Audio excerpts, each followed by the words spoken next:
Fractional distillation is the process where we separate a mixture of liquids based upon differences in boiling points.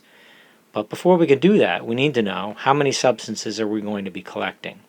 So we first run 5 milliliters of our mixture through the distillation setup to produce a graph. After fractionally distilling 5 milliliters of our mixture, we ended up with a graph that looked like this. In order for us to be able to read and interpret this graph and determine how many fractions we're going to collect, we need to take a closer look of what's happening inside our distillation flask. As an example here, we're going to be using a water and ethanol solution.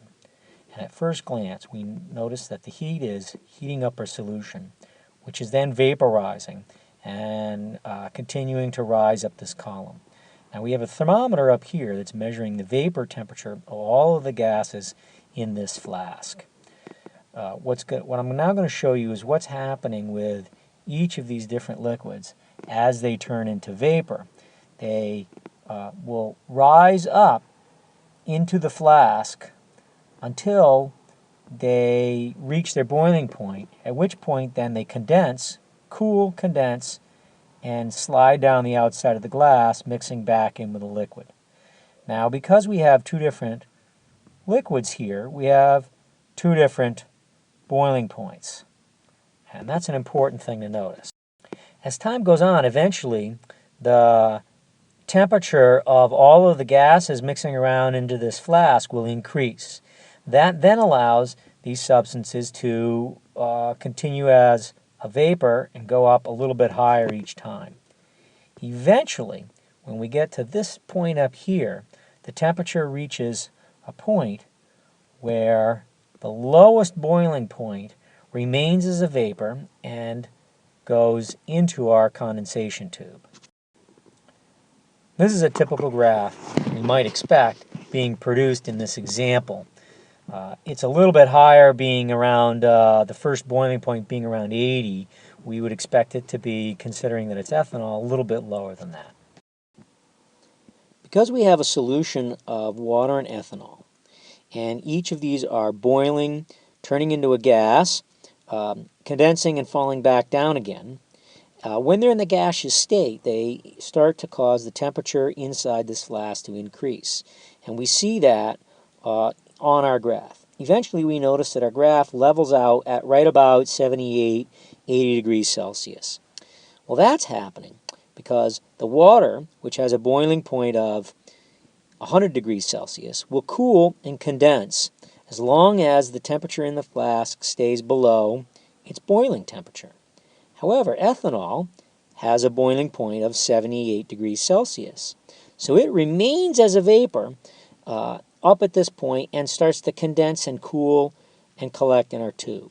So the temperature up here stays to be about 78, 80 degrees Celsius because it is 100% ethanol at this point. The only gas that can make it up that high. As the solution in here changes its concentration, we lose our ethanol coming up and out and collecting in here. It becomes more and more water. When that happens, the temperature starts to rise up again. So what's going on when we reach this stage right up here? Well, remember that we've increased our temperature and we've collected mostly ethanol at this point and a combination of both of those at this point.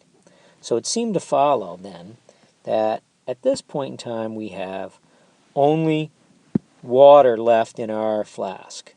Therefore, it's the only thing to vaporize, and the temperature begins to reach 100 degrees Celsius right up at this point at which it's entering our glass tubing and cooling, condensing, and being collected as a water.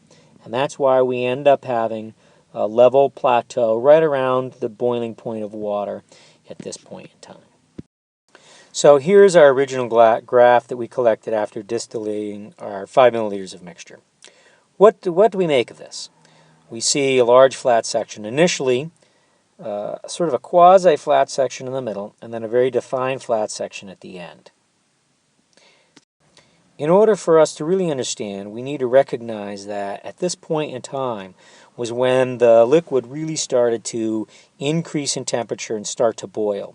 So this first flat section is just the length of time that it takes for that hot plate to heat up and for it to increase the temperature of the water in any significant amount. Where we really want to be paying attention then is this flat section and this flat section. With that in mind, we can break down our graph into three major phases. The first phase, where we'll be collecting one liquid right on up and through until this second flat section. The second phase, where we'll be collecting what possibly could be a mixture of this substance and this substance during that second increase. And a third fraction right along this level and plateau there.